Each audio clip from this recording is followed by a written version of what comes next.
Alors, nous allons continuer sur le thème que nous avions commencé à regarder autour du passage de Apocalypse chapitre 1, verset 19. Je voudrais rapidement faire un bref résumé de ce que nous avons vu la dernière fois. Nous avons dit que ce que Jean a vu, on pouvait le recouper en 3 points. En nous appuyant sur le passage de Apocalypse 1, verset 2, il dit que celui-ci l'a attesté, tout ce qu'il a vu est la parole de Dieu et le témoignage de Jésus-Christ. Et à partir du verset 12, Jean dit que lorsqu'il s'est retourné, il a vu le Seigneur au milieu des chandeliers. Et il nous a donné une description du Seigneur. Et le verset 20, le Seigneur lui révèle le mystère de ce qu'il a vu à travers les chandeliers et les étoiles. Donc, ce serait peut-être un découpage en 3 points de ce que Jean a vu. Amen. Mais avant de progresser, nous avions considéré cinq points, 5 axes qui allaient nous aider à comprendre parce que cette révélation a été donnée à Jean par des signes et des symboles. Alléluia. Donc, le premier axe, c'était de considérer ces symboles-là qui se rapportent au tabernacle de Moïse, au sacerdoce lévitique, dont nous avons la révélation dans le Nouveau Testament. Et de considérer aussi les livres historiques, notamment le livre des Chroniques, où David et Samuel avaient établi des classes de sacrificateurs, les classes des portiers, les classes des chantres. Amen. Ça, c'est le premier point. Et le deuxième point, c'est de considérer les évangiles qui présentent le Seigneur comme le roi, le serviteur, l'homme et le Seigneur en tant que Dieu. Et le troisième point, c'est de considérer la parole des prophètes. Parce que le Seigneur lui-même, lorsqu'il se révèle aux disciples d'Emmaüs, la Bible dit que commençant par les écrits de Moïse, en passant par les psaumes, la loi, il leur expliquait tout ce qui le concernait. Alléluia. Mais l'élément important que nous considérons dans la perspective des choses qui doivent arriver bientôt, c'est le deuxième discours le plus long, le discours prophétique du Seigneur sur la montagne des Oliviers. Il y a eu 2 discours que le Seigneur a prononcés pendant son ministère terrestre. Le premier et le plus long, c'était le discours sur la montagne qui a duré 3 jours. Et le deuxième, le plus long, qui est un discours prophétique, qui s'inscrit aussi dans les éléments de la révélation, c'est le discours sur la montagne des Oliviers, qui couvre le chapitre 24 et 25 du livre de Matthieu. Et le quatrième axe, c'est de considérer les actes des apôtres, amen, et tous les épîtres des apôtres, pour comprendre la lettre du Seigneur à chacune des églises, parce que c'est à partir de ces événements-là que le Seigneur commence à parler à l'église, c'est là où le Seigneur révèle l'église. Donc c'est important de considérer ces choses-là pour comprendre les 7 lettres adressées aux 7 églises d'Asie. Et le dernier point, c'est de voir la relation étroite, la relation très forte entre le livre de la Genèse, le livre du commencement, et le livre de l'Apocalypse. On ne peut pas comprendre l'Apocalypse sans considérer la Genèse, et on ne peut pas comprendre la Genèse, les mystères qui sont dans la Genèse, sans comprendre le livre de l'Apocalypse, bien sans considérer le livre de l'Apocalypse. De fait, le livre de l'Apocalypse vient achever le travail que le Seigneur a présenté dans le livre de la Genèse. Alléluia. Donc, si on touche à l'un, on touche forcément à l'autre. C'est vraiment très, très important. Amen. Et pour continuer dans notre cheminement, nous avons considéré le premier point au sujet de ce que Jean a vu et nous avons considéré la parole. Alléluia. Il dit qu'il a vu la parole. Parce que nous savons que quand quelqu'un parle, on entend ses paroles. Mais là, Jean dit qu'il a vu la parole. Il est en train de dire que la parole est une personne. Ou bien en disant qu'il a vu la parole, il personnifiait la parole. Et nous avions fait le lien avec ce que l'apôtre Jean dit dans Jean chapitre 1, le verset 1 au verset 4, le verset 14 et le verset 26, qui nous a ramené dans Exode 25, verset 8, verset 9, quand il a dit à Moïse, du Dieu aux enfants d'Israël, de lui faire un sanctuaire qu'il marchera, qu'il habitera au milieu d'eux. Alléluia. Et c'est partant de cela que nous avons commencé à regarder les symboliques. Amen. Alors, ce matin, ma prière est que le Seigneur nous donne la compréhension à travers les éléments qu'il nous présente, à travers ces signes, à travers ces symboles qu'il nous présente. On va lire un passage dans Daniel chapitre 12, chapitre 10, pardon, Daniel 10. Lorsque Daniel a eu la révélation, il a eu cette vision, la Bible dit que, à partir du verset 1, La troisième année de Cyrus, roi de Perse, une parole fut révélée à Daniel qu'on nommait Belshazzar. Cette parole, qui est véritable, annonce une grande calamité. Il fut attentif à cette parole et il eut l'intelligence de la vision. Alléluia. Que le Seigneur nous donne d'être attentifs à ce qu'il nous dit et qu'il nous donne l'intelligence de la vision que Jean a eue. Dans une autre version, il dit il a eu la compréhension de ces événements à travers ce qu'il voyait. Donc, à travers ce que le Seigneur nous présente par ces signes et ces symboles, c'est un message, c'est une parole du Seigneur. Et le Seigneur veut que nous ayons l'intelligence de cette parole, nous ayons la compréhension de cette parole. Et c'est l'un des conseils que l'apôtre Paul donne à son fils Timothée dans 2 Timothée 2, le verset 7.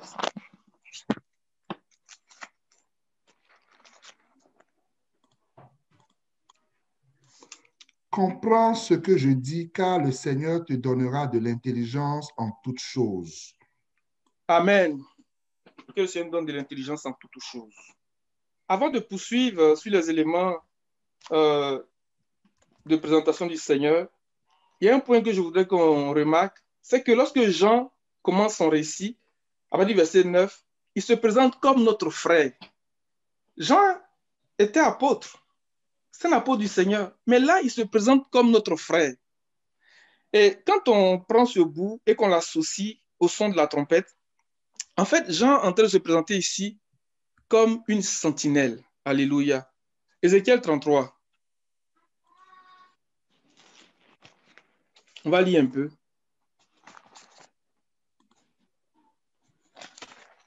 Ézéchiel 33.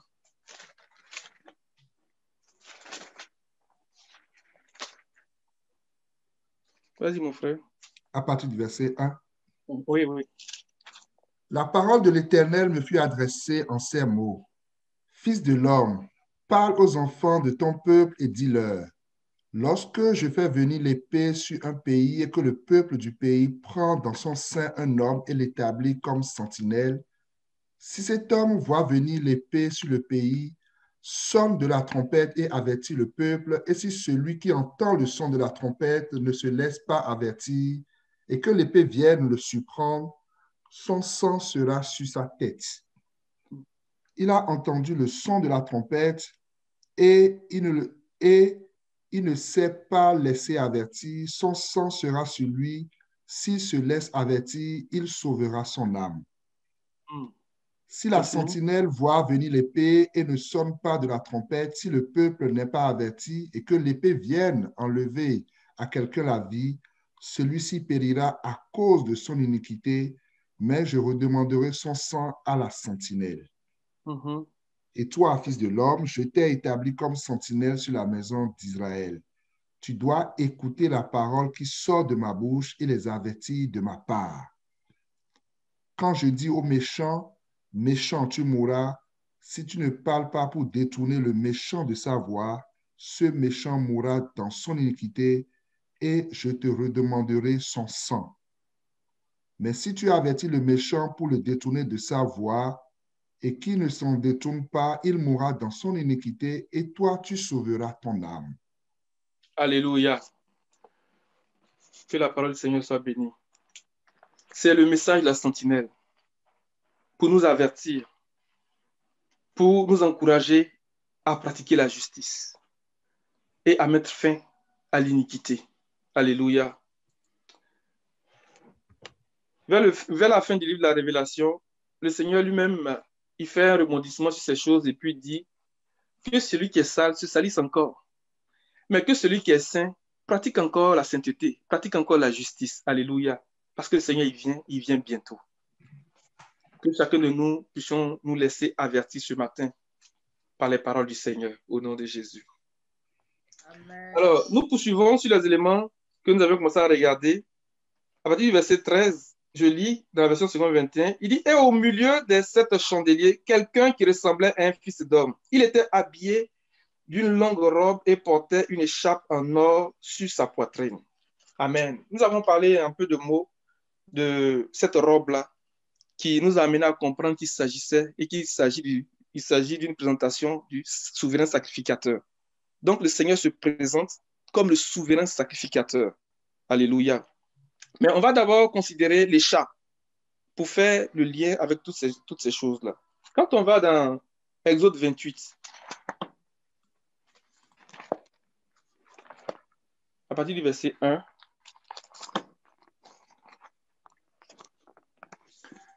fais approcher de toi Aaron ton frère et ses fils, et prends-les parmi les enfants d'Israël pour les consacrer à mon service dans le sacerdoce. Aaron et les fils d'Aaron, Nadab, Abihu, Éléazar et Itamar. Tu feras à Aaron ton frère des vêtements sacrés pour marquer sa dignité et pour lui servir de parure. Amen. Le verset 2 ici est l'essence même de la signification du nom de Aaron. Quand on regarde dans le Strong, si tu peux trouver ça pour nous, Aaron, ça veut dire personne haut placée, ça veut dire éclairé. Et regardez bien le verset 2. Tu feras à ton frère Aaron des vêtements sacrés pour marquer son importance et son rang. Alléluia. Dans la version que le frère a lue, il dit que pour lui servir de parure et pour marquer sa dignité.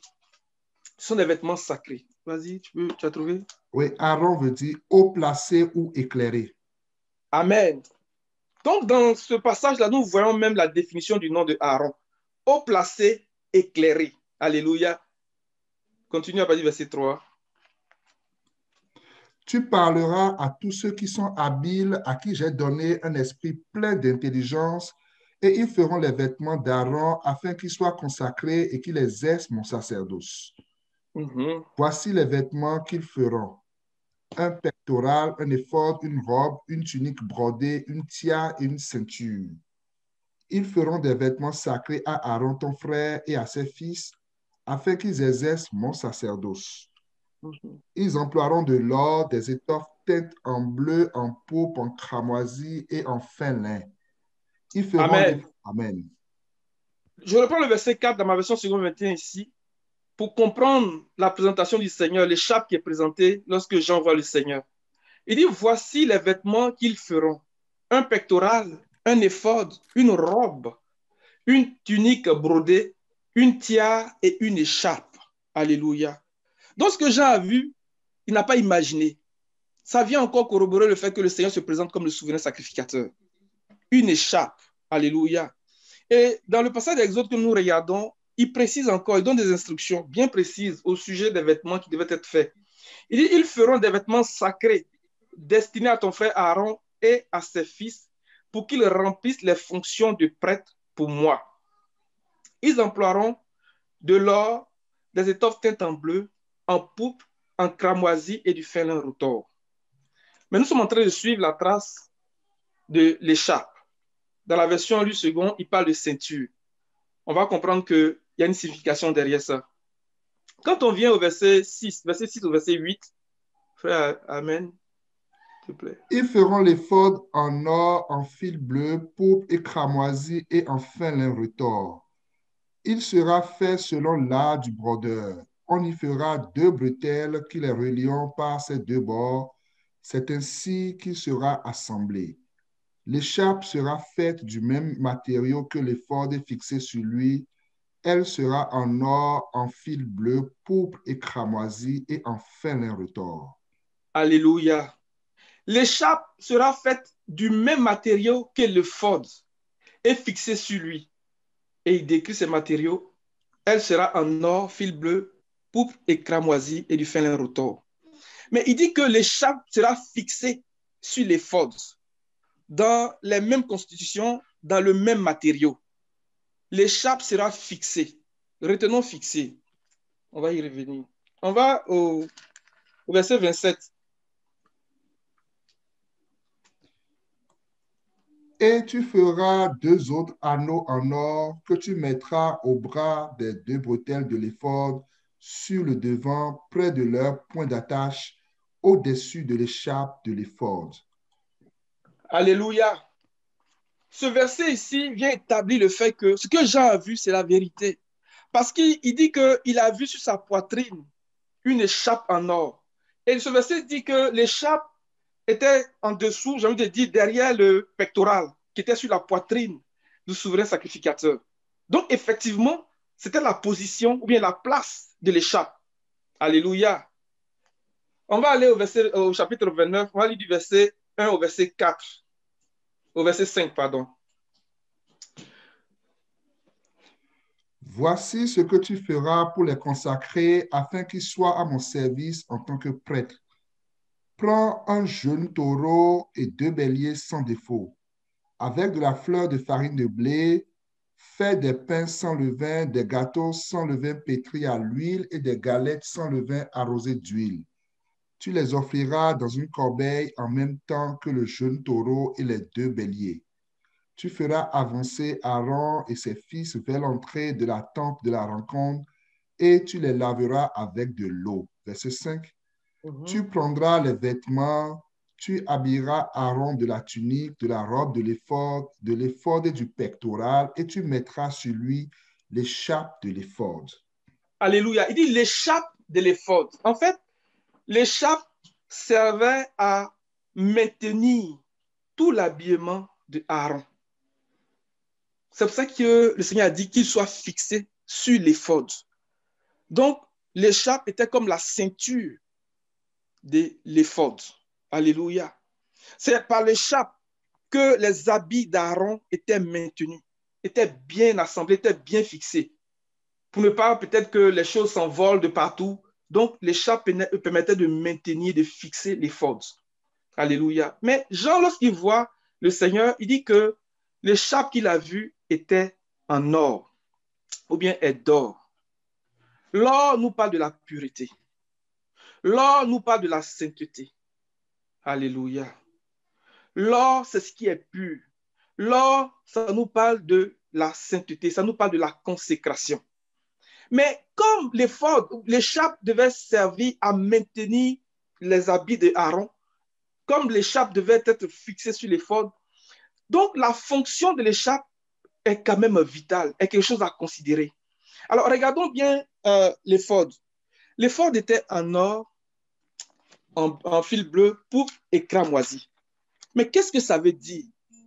Alléluia.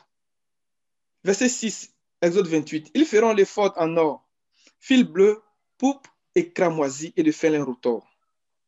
Nous avons parlé de l'or lorsque nous allons dans Genèse chapitre 2, à partir du verset 10, lorsque le Seigneur nous présente ce fleuve à 4 bras, le premier bras du fleuve, Kishon, la Bible dit que l'or de ce pays est pur. Donc l'or nous parle de la pureté. L'or nous parle de la sainteté. Alléluia. L'or nous parle de la divinité. Amen. On va lire ce verset. Il dit que l'éphod devait être en fil bleu. Le bleu nous parle du témoignage. Le bleu nous parle du témoignage. Regardons Nombre, chapitre 15, à partir du verset 37.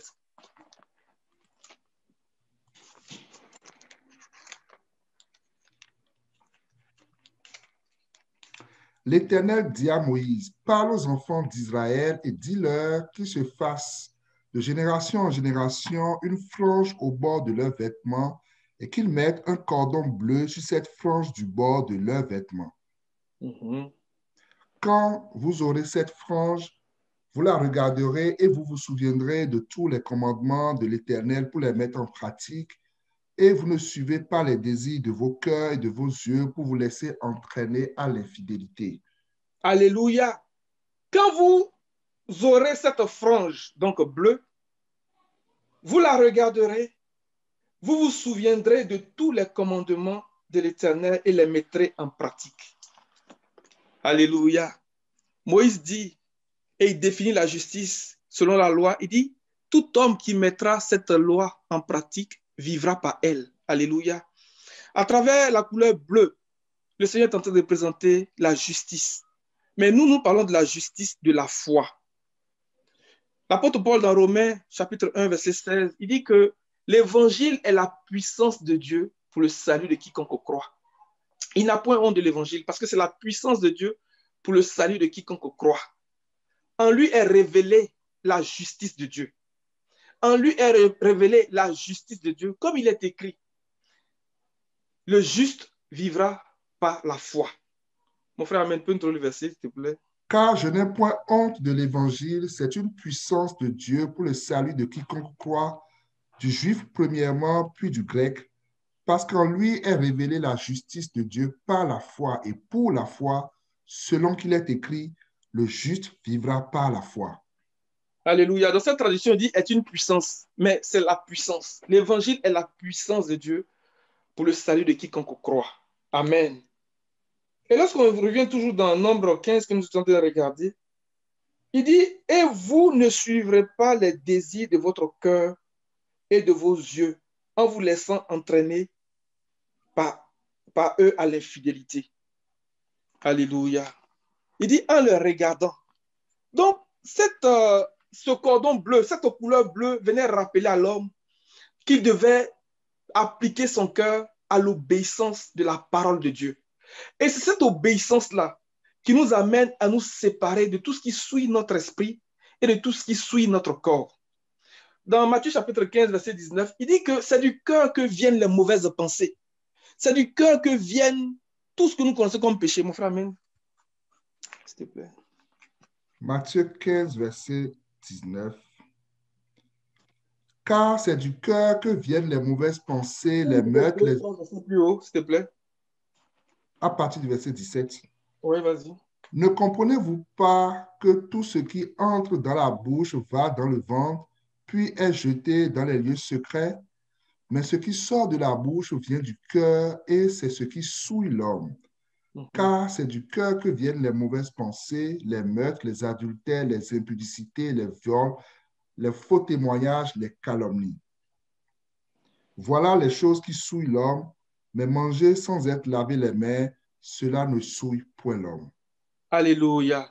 C'est du cœur que viennent ces choses.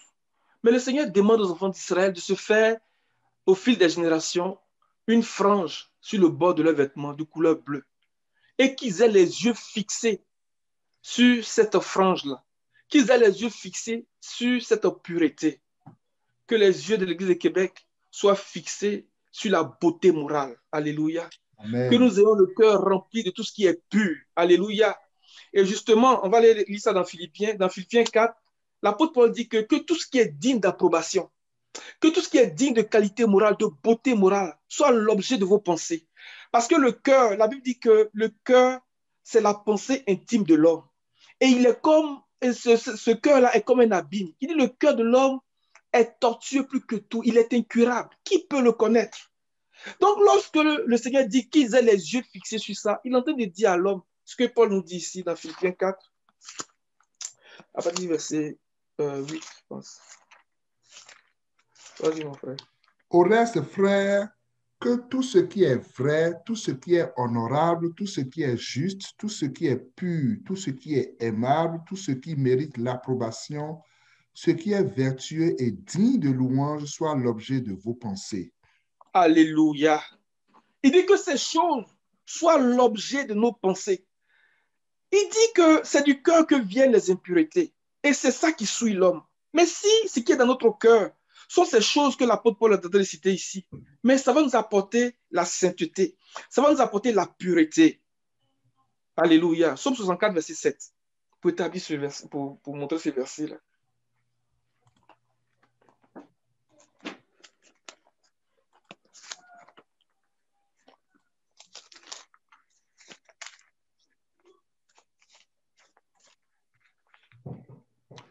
Il médite des crimes. Nous voici prêts, le plan est conçu, la pensée intime, le cœur de chacun est un abîme. La pensée intime, le cœur de chacun est un abîme qui est mauvais de sa jeunesse, qui est rempli de tout ce que Matthieu 15, 19 nous a révélé. Mais le Seigneur veut que nous ayons les yeux fixés sur ce cordon bleu. Alléluia. Le Seigneur veut que nous ayons les pensées remplies de tout ce qui est digne d'approbation, de tout ce qui est digne de qualité morale. Je reprends encore le verset 8 de Philippiens 4. Enfin, frères et sœurs, portez vos pensées. Donc, en disant qu'ils aient les yeux fixés sur cette frange-là, il est en train de dire que nous avons les pensées, que nos pensées soient portées. Portez vos pensées sur tout ce qui est vrai, la vérité, tout ce qui est honorable, tout ce qui est juste, tout ce qui est pur, tout ce qui est digne d'être aimé, tout ce qui mérite l'approbation, ce qui est synonyme de qualité morale. et qui est digne de louange. Alléluia. Il dit ce que vous avez appris, reçu et entendu de moi, et ce que vous avez vu en moi, mettez-le en pratique. Et le Dieu de paix sera avec vous. Que nos yeux soient fixés vraiment sur ces choses-là. Et que ces choses-là remplissent nos cœurs. Alléluia. Mais ce qui vient attacher ces choses-là, il dit c'est l'échappe. C'est la sainteté, c'est la pureté. Amen. On va Amen. aller dans d'autres couleurs. Il dit de pourpre et de cramoisi. Quand on va dans Luc 16, le verset 19, le Seigneur nous donne la révélation de ces deux choses-là à travers cette parabole. Et nous allons faire du chemin là-dessus. Le pourpre et le cramoisi. Le cramoisi, ça parle du péché. Dans Isaïe, il dit que même si vos péchés sont comme le cramoisi, sont rouges comme le cramoisi, il dit venez et discutons.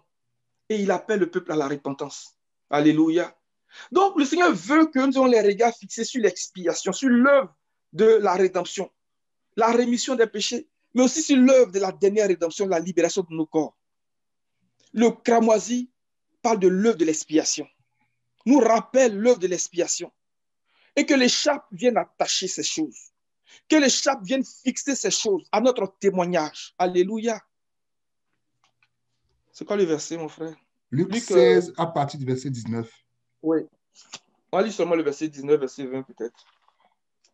Il y avait un homme riche qui était vêtu de pourpre et de fin lin et qui chaque jour menait joyeuse et brillante vie. Amen. Je reprends dans ma version seconde 21. Il y avait un homme riche qui s'habillait de pourpre et de fin lin et qui chaque jour menait joyeuse et brillante vie. Donc, la couleur pourpre et la couleur cramoisie, le fin lin, ça nous parle de la richesse. La richesse que le Seigneur nous donne par l'œuvre de la rédemption. C'est la richesse, la vie de richesse. Mais ce n'est pas la richesse matérielle. Mais ça nous parle aussi de la joie. Il dit qu'il menait chaque jour joyeuse et brillante vie. Parce que Romains 14, avant le verset 17, dit que le royaume de Dieu, c'est la justice, la paix et la joie par le Saint-Esprit. Ça nous parle de la beauté de nos œuvres. Ce qui doit transparaître, ce qu'on doit voir quand on nous regarde. Tu peux lire le verset, s'il te plaît. De Romains. Romains 14, verset 17. Car le royaume de Dieu, ce n'est pas le manger et le boire, mais la justice, la paix et la joie par le Saint-Esprit. Continue. Celui qui sait Christ de cette manière est agréable à Dieu et approuvé des hommes. Alléluia. Celui qui sait Christ de cette manière est agréable à Dieu et approuvé des hommes. Les amis, dans les habits d'Aaron, là, le Seigneur est en train d'annoncer ces choses. Parce que Aaron devait être consacré au service du Seigneur. Donc, il fallait que Aaron soit agréable à Dieu. Il fallait qu'il soit approuvé de Dieu. Ce que le Seigneur approuve, c'est la vie de sacrifice. Et il a approuvé le sacrifice du Seigneur, le cramoisi. Il a approuvé l'œuvre de la rédemption, la rémission des péchés. Et il est en train de nous conduire à la dernière rédemption. Que nos yeux soient fixés sur ces choses. Alléluia. Et que l'échappe en or, la pureté, la sainteté, viennent fixer ces choses-là dans nos cœurs. Viennent attacher ces choses-là à notre témoignage. Et que ce soit des choses qui transparaissent. Que ce soit des choses que le monde voit et reconnaisse en nous que nous sommes approuvés de Dieu. On va aller regarder encore ce que l'apôtre Paul dit à Timothée. Dans 1 Timothée chapitre 2. Laisse-moi trouver le passage, s'il te plaît. Et puis 1 Pierre 3. Regarde à partir du verset 1, s'il te plaît, mon frère. J'exhorte donc avant toute chose à faire des prières, des supplications, des requêtes, des actions de grâce pour tous les hommes, pour les rois et pour tous ceux qui sont élevés en dignité, afin que nous menions une vie paisible et tranquille en toute piété et honnêteté. Cela est bon et agréable devant Dieu, notre Sauveur. C'est plutôt dans 2 Timothée 1. Attends un peu, attends. Je pense que je mélange mes... 2 Timothée, chapitre 2 qu'on lisait ici. Donc, c'est 2 Timothée 2. 1 Timothée 2. à partir du verset 10 par là, je pense. C'est dans le même chapitre. 1 Timothée 2, à partir du verset... lis à partir du verset 9, s'il te plaît. Je veux aussi que les femmes vêtues d'une manière décente, avec pudeur et modestie, ne se parent ni de tresses, ni d'or, ni de perles, ni d'habits somptueux, mais qu'elles se parent de bonnes œuvres, comme il convient à des femmes qui font profession de servir Dieu. Donc, que les femmes se parlent de bonnes œuvres. Ça nous parle des bonnes œuvres. Mais quand on parle de bonnes œuvres, nous parlons de l'œuvre de la foi. Alléluia. Du travail de l'amour, de la fermeté de l'espérance. L'œuvre de la foi, le travail de l'amour et la fermeté de l'espérance. Et ces choses sont fixées par les chapes en or. Alléluia. Ces choses sont attachées solidement par les chapes en or. On va continuer encore. On va aller dans 1 Pierre 3.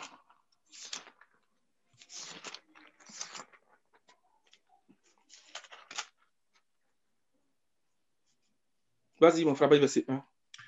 Femmes, soyez de même soumises à vos maris, afin que si quelques-uns n'obéissent point à la parole, ils soient gagnés sans parole par la conduite de leurs femmes, en voyant votre manière de vivre chaste et réservée. Ayez non cette parure extérieure qui consiste dans les cheveux tressés, les ornements d'or ou les habits qu'on revêt, mais la parure intérieure est cachée dans le cœur, la pureté incorruptible d'un esprit doux et paisible qui est d'un grand prix devant Dieu. Alléluia. Que le Seigneur bénisse sa parole. Que ces choses soient fixées dans nos cœurs par la vie de sainteté, par la vie de sanctification, par la vie de consécration. Alléluia. Amen. Je reprends le verset 4. Mais plutôt celle intérieure et cachée du cœur. Ça rejoint ce que Paul disait à l'église de Philippe. La pureté incorruptible d'un esprit doux et paisible, qui est d'une grande valeur devant Dieu. Donc, à travers le pourpre, à travers le fin lin, à travers le cramoisi, c'est des choses que le Seigneur veut que nous ayons à l'esprit. C'est des choses que le Seigneur veut que nous ayons dans notre cœur, mais fixées par l'écharpe. Alléluia. Et c'est ce qu'il enseignait lorsqu'il disait aux enfants, aux artisans de faire les habits sacrés de Aaron et de ses enfants, que l'écharpe soit fixée à l'éphod. Et quand on prend tout ça et qu'on vient dans Luc 12, à partir du verset 35, il y a un grand enseignement que le Seigneur nous donne.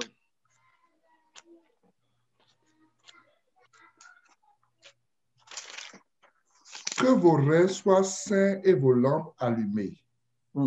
Et vous soyez semblables à des hommes qui attendent que leur maître revienne des noces, afin de lui ouvrir dès qu'il arrivera et frappera. Heureux ces serviteurs que le maître, à son arrivée, trouvera veillant. Je vous le dis en vérité, il se scindra, les fera mettre à table et s'approchera pour les servir. Alléluia. Il se scindra de l'écharpe. L'écharpe est présentée aussi comme la ceinture. Il les fera mettre à table et il s'approchera pour les servir. Que nos reins soient saints, saints de vérité, saints de force par l'esprit, saints de sainteté. Alléluia. Et que nos lampes soient allumées au nom de Jésus.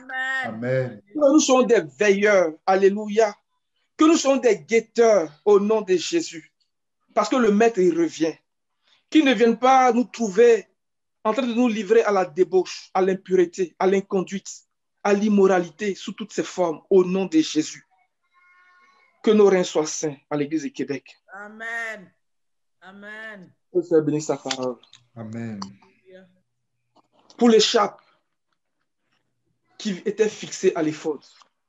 Et Jean a vu que cette écharpe était sur la poitrine du Maître. Alléluia. Qui vient fixer toutes ses couleurs. L'or pour parler de la divinité. Le bleu pour parler du témoignage, de la pureté. Le fin lin aussi, ça parle de la pureté. Le fin lin ne devait pas se souiller. C'était dans le désert, mais ça ne devait pas se souiller. Ça parle de la stabilité. Ça parle de la droiture. Ça parle de la justice. Alléluia. Le pourpre qui parle de la joie, la paix. Alléluia. Le royaume de Dieu, c'est la joie, la paix, la justice par le Saint-Esprit. Le cramoisi qui nous rappelle l'expiation. Amen. Verset 14, Apocalypse chapitre 1, verset 14. Il dit, sa tête et ses cheveux étaient blancs comme de la laine blanche, comme de la neige. Mais pourquoi il parle de sa tête, il parle de ses cheveux? Dans Proverbe 16, verset 31 et Proverbe 20, verset 29, il est en train de parler de quelque chose. Le Seigneur est l'ancien des jours. Alléluia. Parce que les cheveux blancs, ça nous parle de quelque chose, c'est un message. Proverbe 16, verset 31. Ah, le temps la file. Les cheveux blancs sont une couronne d'honneur. C'est sur le chemin de la justice qu'on la trouve. Alléluia. Les cheveux blancs sont une couronne d'honneur. Alléluia. C'est sur le chemin de la justice qu'on les trouve. Les amis, empruntons le chemin de la justice. Amen. Empruntons le chemin de la justice pour avoir les cheveux blancs comme le Seigneur, au nom de Jésus. Alléluia. Quand on va dans Proverbe 20, verset 29, vous pouvez faire une recherche comme ça dans la Bible en ligne, là, et puis taper cheveux blancs, vous allez voir beaucoup de versets qui vont sortir. Mais ça renvoie à quelque chose qu'on va ressortir tout à l'heure. Vas-y, mon frère. La force est la gloire des jeunes gens et les cheveux blancs sont l'ornement des vieillards. Les cheveux blancs sont l'ornement des vieillards. Donc, il y a un autre mot qui vient nous faire ressortir ici. Dans le premier verset, il parle de la justice. C'est sur le chemin de la justice qu'on les trouve. Et dans ce verset, il dit que c'est l'ornement des vieillards. Donc, les cheveux blancs, ça parle du vieillard. Alléluia. Le Seigneur est l'ancien des jours. Lorsque Daniel a eu la révélation des bêtes qui sortaient de la mer, et plus tard, il dit que l'ancien des jours s'est approché. Alléluia. Il a vu l'ancien des jours. Alléluia. Nous voulons nous approcher de l'ancien des jours. Amen. Les cheveux sont blancs comme la laine blanche, comme la neige. Mais les vieillards, Job nous dit que la vieillesse est synonyme de la sagesse. Donc, à travers cette présentation, le Seigneur est en train de nous parler de la sagesse. On va aller lire ça dans Job 12. On va lire ça au moins dans deux versions. Job 12, laisse-moi trouver le verset. Peut-être verset 7.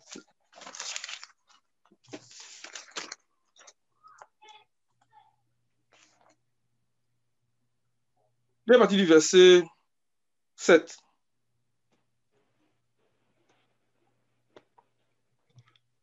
Mais interroge donc les bêtes et elles t'enseigneront, les oiseaux et ils te l'apprendront. Ou parle à la terre et elle t'enseignera et les poissons de la mer te le raconteront. Qui ne reconnaît pas chez eux la preuve que c'est la main de l'Éternel qui a fait tout cela? Il tient dans sa main l'âme de tout ce qui vit, l'esprit qui anime tout être humain. Verset 11, verset 12. L'oreille ne jauge-t-elle pas les propos et le palais ne goûte-t-il pas la nourriture? De même, c'est aux personnes âgées qu'est attribuée la sagesse. Une longue vie est synonyme de discernement. Il dit une longue vie est synonyme de discernement. Ça, c'est très puissant. Mais le verset 11 dit quoi? L'oreille ne jauge-t-elle pas les propos? Et le palais ne goûte-t-il pas la nourriture? Mais pourquoi il parle de ça? Parce que lorsqu'il s'adresse aux églises, il dit que celui qui a des oreilles entend ce que l'Esprit dit aux églises. La sagesse est en train de parler, les amis. Alléluia. La sagesse est en train de parler. Dans le Proverbe de Salomon, il dit que la sagesse a 7 colonnes. Mais lorsqu'il commence au chapitre 1, à partir du verset 1, il dit Proverbe de Salomon. Pourquoi? Et il présente les 7 colonnes de la sagesse. Donc, la sagesse est en train de nous parler à travers cette présentation de cheveux blancs. Alléluia. Parce que le discernement, il dit, on va lire le proverbe un peu, parce qu'il dit que lorsque la sagesse nous parle, la sagesse donne du discernement aux jeunes. Mais il dit ici que le discernement est synonyme de longue vie. La vie éternelle est en train de nous parler, les amis. La vie éternelle se révèle à nous ce matin à travers ses cheveux blancs pour nous donner la sagesse, pour nous donner l'intelligence, la réflexion, la connaissance, pour nous donner des leçons de bon sens, de droiture et d'équité. Alléluia. Proverbe chapitre 1, à partir du verset 1. Proverbe de Salomon, fils de David, roi d'Israël, pour connaître la sagesse et l'instruction, pour comprendre les paroles de l'intelligence, pour recevoir des leçons de bon sens, de justice, d'équité et de droiture, pour donner du discernement à ceux qui manquent d'expérience, de la connaissance et de la réflexion aux jeunes. Continue encore, s'il te plaît. Que le sage écoute et il augmentera son savoir. Que le sage écoute et il augmentera son savoir, alors que la sagesse est en train de nous parler ce matin. Continue. Celui qui est intelligent gagnera en habileté pour comprendre les proverbes et les paraboles, les paroles des sages et leurs énigmes. Alléluia. Il a dit aux artisans, ou même parlant des artisans qui devaient faire les habits d'Aaron, il a dit que je leur ai donné de l'habileté à graver, l'habileté à broder. Ils peuvent tout faire par l'Esprit de Dieu. Alléluia. Et c'est ce que le Seigneur veut nous transférer, il veut nous communiquer lorsqu'il se présente à Jean de cette façon. Mais pourquoi est-ce qu'il parle de sagesse? Tout ce que nous venons de dire là, il faut les considérer, il faut les garder. Amen. Mais faisons encore du chemin. On va aller dans 1 Corinthiens chapitre 2, à partir du verset 8.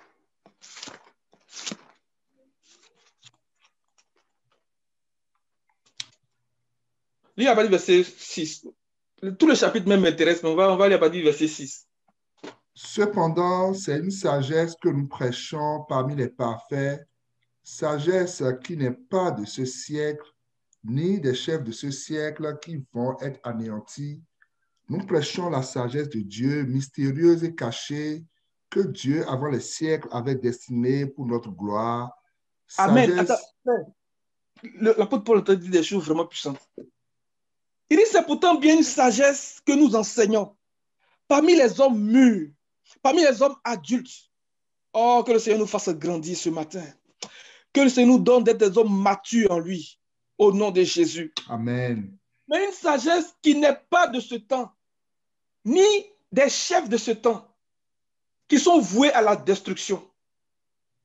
Non, nous annonçons la sagesse de Dieu mystérieuse et cachée.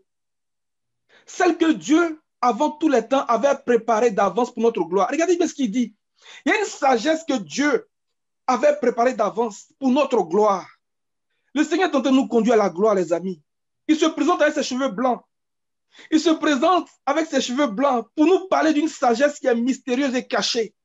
Le Seigneur est en train de nous parler d'un mystère. Il est en train de dire à Jean, regarde mes cheveux blancs. Je vais t'enseigner un bon savoir. Je vais te révéler un mystère. Alléluia. Amen. Pour notre gloire, pour nous conduire à la gloire, les amis. Continue encore, mon frère, s'il te plaît. Sagesse qu'aucun des chefs de ce siècle n'a connue, car s'ils l'eussent connue, ils n'auraient pas crucifié le Seigneur de gloire.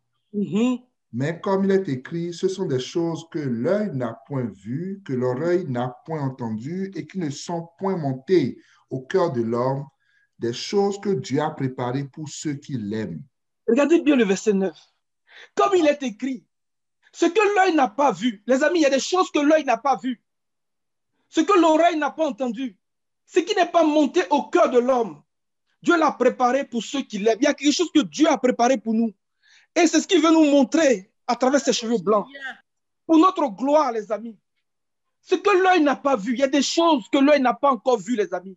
Mais lorsque l'apôtre Paul parle dans ce contexte ici, il parle de l'œuvre de la croix. Il dit que les Juifs cherchent des signes miraculeux. Et les Grecs recherchent la sagesse. Mais nous prêchons Jésus-Christ. Et Jésus-Christ est crucifié. Il dit c'est la puissance de Dieu. Alléluia. Ça là, le diable n'a pas vu venir ça. C'était la sagesse de Dieu. C'était la sagesse de Dieu pour sauver l'humanité, pour racheter l'humanité. Il dit que s'il avait connu, il n'aurait pas crucifié le Seigneur. Mais s'il n'avait pas crucifié le Seigneur, l'humanité serait perdue. Mais il dit qu'il a préparé. Mais ça nous fait penser à Romains 16, à partir du verset 25. On va le lire ça aussi.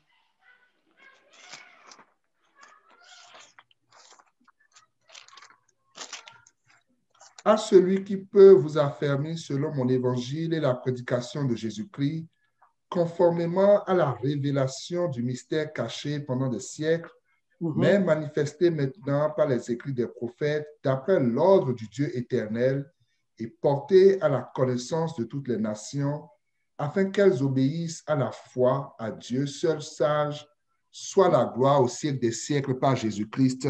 Amen. Amen. Cette sagesse que Dieu avait cachée durant tous les temps, à travers les âges, mais qui a été portée à notre connaissance par les écrits des prophètes. Alléluia. Mais cette sagesse est venue nous révéler le mystère de Dieu. J'ai envie de dire en partie, parce que les prophètes, ils parlaient de ce mystère-là, sans comprendre forcément ce dont ils parlaient. Et le Seigneur, dans le psaume 78, il dit que j'ouvrirai ma bouche pour annoncer la sagesse du passé.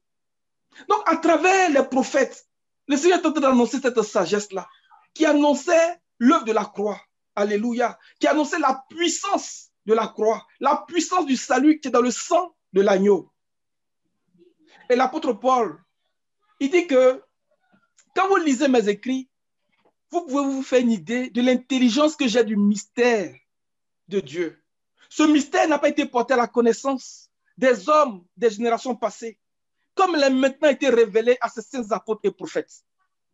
Et il dit ce mystère, et puis il dit ce mystère, c'est que les juifs et les non-juifs forment un seul corps. Alléluia. Donc il révèle l'Église. Il révèle l'Église. Mais pourquoi est-ce que le Seigneur vient encore dans le livre de la Révélation nous parler d'un mystère qui est caché? Pourquoi est-ce qu'il nous parle de ça? On va lire Éphésiens d'abord, Éphésiens 3, à partir du verset 1.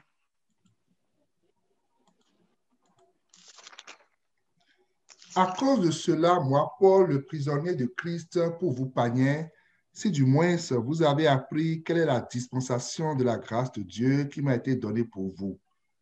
C'est par révélation que j'ai eu connaissance du mystère sur lequel je viens d'écrire un peu de mots. En les lisant, vous pourrez vous représenter l'intelligence que j'ai du mystère de Christ. Il n'a pas été manifesté aux fils des hommes dans les autres générations, comme il a été révélé maintenant par l'Esprit aux saints apôtres et prophètes de Christ. Ce mystère, c'est que les païens sont co-héritiers, forment un même corps et participent à la même promesse en Jésus-Christ par l'Évangile, dont j'ai été fait ministre selon le don de la grâce de Dieu qui m'a été accordé par l'efficacité de sa puissance. Alléluia. Donc, il parle de ce mystère et il parle de l'Église. Parce que l'Église est le mystère de Christ. Et lui, il a eu l'intelligence, il a eu la révélation de ce mystère-là. Et il annonce, et il nous l'enseigne. Il dit, je vous enseigne ces choses. C'est par révélation que j'ai eu connaissance de ce mystère.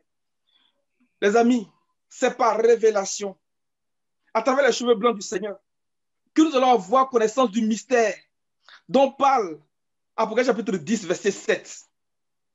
À travers les cheveux blancs du Seigneur, si nous écoutons la voix de la sagesse, si nous écoutons la voix du discernement, la voix de l'intelligence ce matin, le Seigneur va nous donner de sonder ce mystère-là, au nom de Jésus. Dans Colossiens 1, verset 27, il dit ce mystère, Christ en vous, l'espérance de la gloire. Christ en vous, l'espérance de la gloire. Mon frère, tu peux nous trouver le verset? À qui Dieu a voulu faire connaître quelle est la glorieuse richesse de ce mystère parmi les païens, savoir Christ en vous, l'espérance de la gloire. Christ en vous, l'espérance de la gloire. Il dit que ce mystère-là, c'est aussi de ça qu'il est question.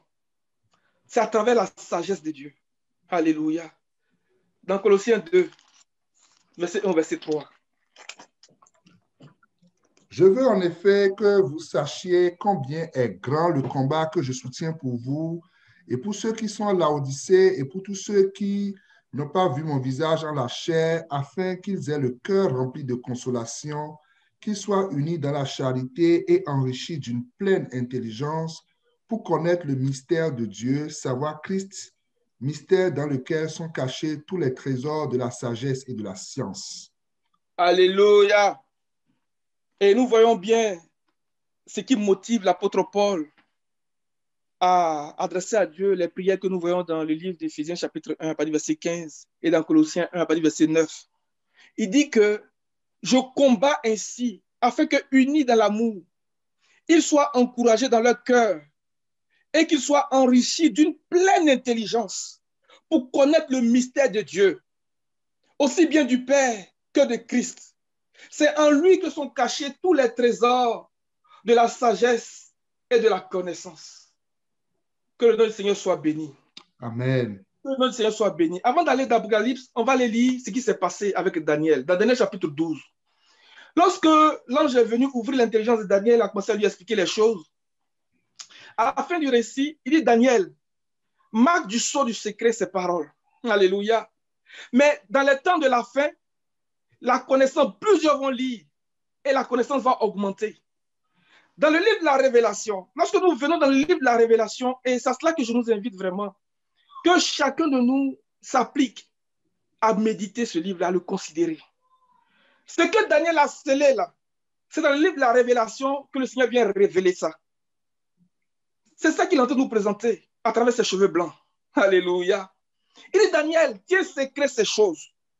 Mais dans le temps de la fin, plusieurs vont lire et la connaissance va augmenter. Jean dit, heureux celui qui lit et ceux qui écoutent les paroles de la prophétie de ce livre et qui les gardent, car le temps est proche. Que ce signe soit lu dans l'Église de Québec. Que nous tous, nous lisions vraiment cette révélation, que nous ayons la connaissance de ce mystère. Alléluia. Amen. Daniel 12. C'est pas loin, Daniel 12. Là. Si tu lis tout, ça fait quoi? Amen. À cette époque-là, se dressa Michel, le grand chef. Se dressera,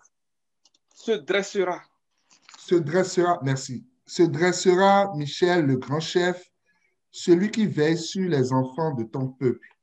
Ce sera une période de détresse telle qu'il n'y en aura pas eu de pareil depuis qu'une nation existe jusqu'à cette époque-là.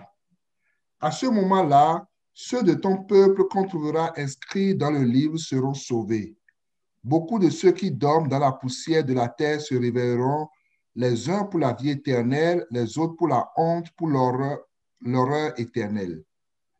Ceux qui auront été perspicaces brilleront comme la splendeur du ciel, et ceux qui auront enseigné la justice à beaucoup brilleront comme les étoiles pour toujours et à perpétuité. Verset 4.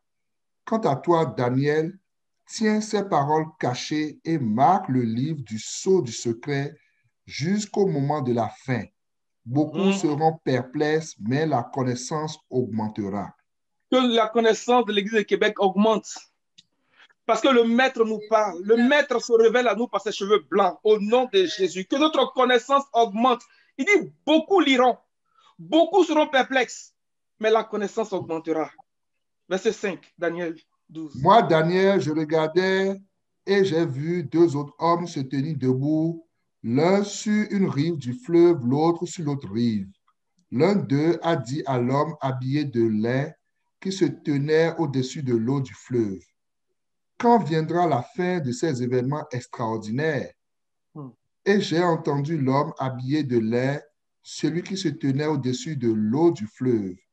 Il a levé sa main droite et sa main gauche vers le ciel et a juré par celui qui vit éternellement que ce serait dans un temps, 2 temps et la moitié d'un temps, et que tout cela prendrait fin quand la force du peuple saint serait entièrement épuisée.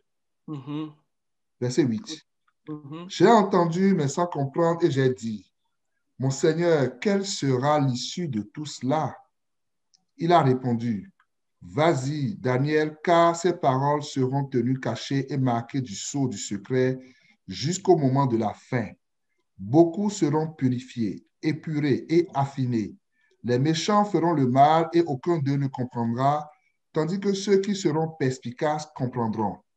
Depuis le moment où le sacrifice perpétuel sera supprimé et où l'abominable dévastation sera dressée, il y aura 1290 jours.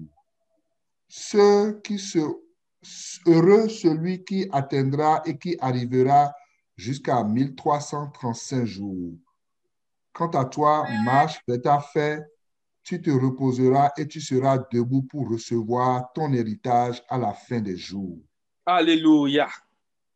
Quand on regarde ça, le Seigneur dit à Daniel de sceller les paroles qu'il avait reçues. C'est comme si il y a quelque chose, et c'est le cas de le dire, qui doit être porté à la connaissance du peuple de Dieu. Parce que Jean reçoit la révélation, il dit que pour montrer à ses serviteurs, donc il y a l'intimité, il y a cette dévotion, il y a cette relation intime que nous avons avec le Seigneur, par laquelle le Seigneur va nous permettre d'avoir accès à ces choses. Et le livre de la révélation, lorsque Jean a la révélation, Dieu dit, ne scelle pas les paroles de ce livre. Alléluia. Ne scelle pas les paroles de ce livre. Ce que Daniel a scellé cache un mystère. Ce que Daniel a scellé ici cache un mystère. Et ce que Jean nous donne à travers le livre de la révélation vient révéler ce mystère-là. Alléluia. Et le Seigneur dit, regardez mes cheveux blancs. Regardez mes cheveux blancs. Je suis en train de vous parler d'un mystère. Mais ce mystère-là, lorsque Jean commence à annoncer, il dit, le jour du Seigneur, j'ai été ravi en esprit. Alléluia. On va lire Marc 13, verset 32, je pense. Ou bien Matthieu 24, verset 36. Le Seigneur dit que le jour du Seigneur viendra comme un voleur. Personne ne sait ce jour-là. Il dit, ni même le Fils. Le Père seul le connaît. Alléluia.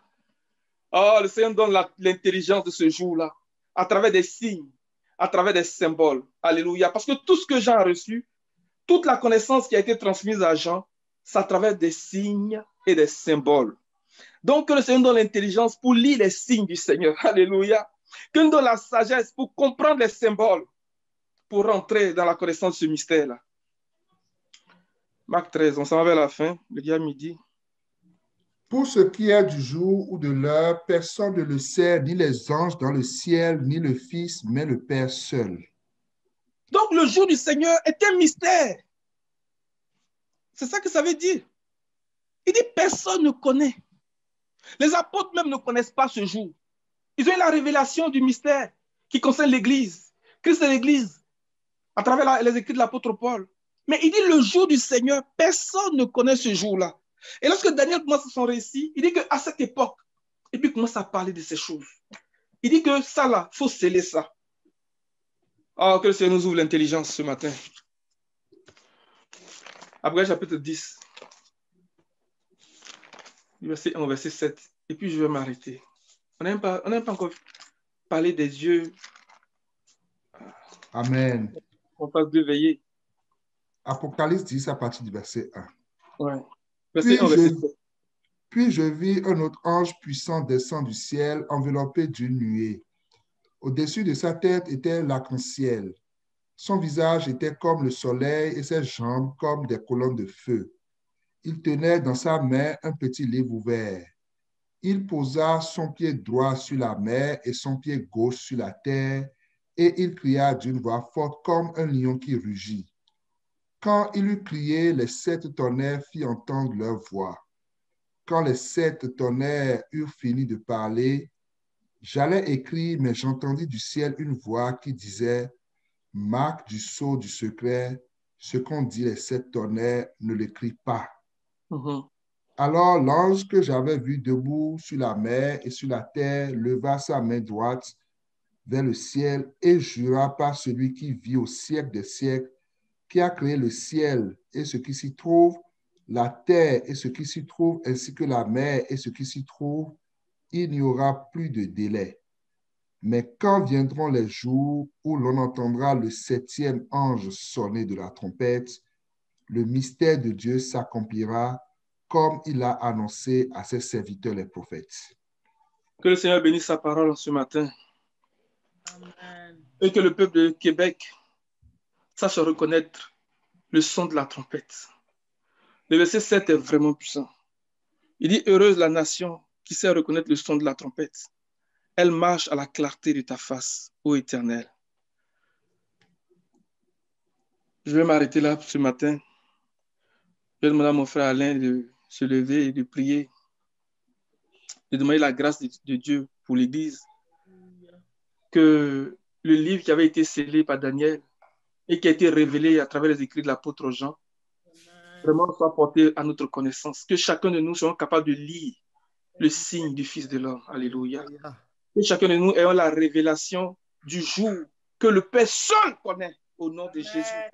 et que nous ayons la lecture de tous ces événements qui se passent, que nous ayons la révélation de tout ce qui se passe pour nous situer et pour nous donner la nourriture du temps convenable et pour nous préparer, pour nous équiper, les amis. Il va y avoir des temps difficiles. Moi, je le dis, mais je ne mesure pas l'ampleur de ces temps-là.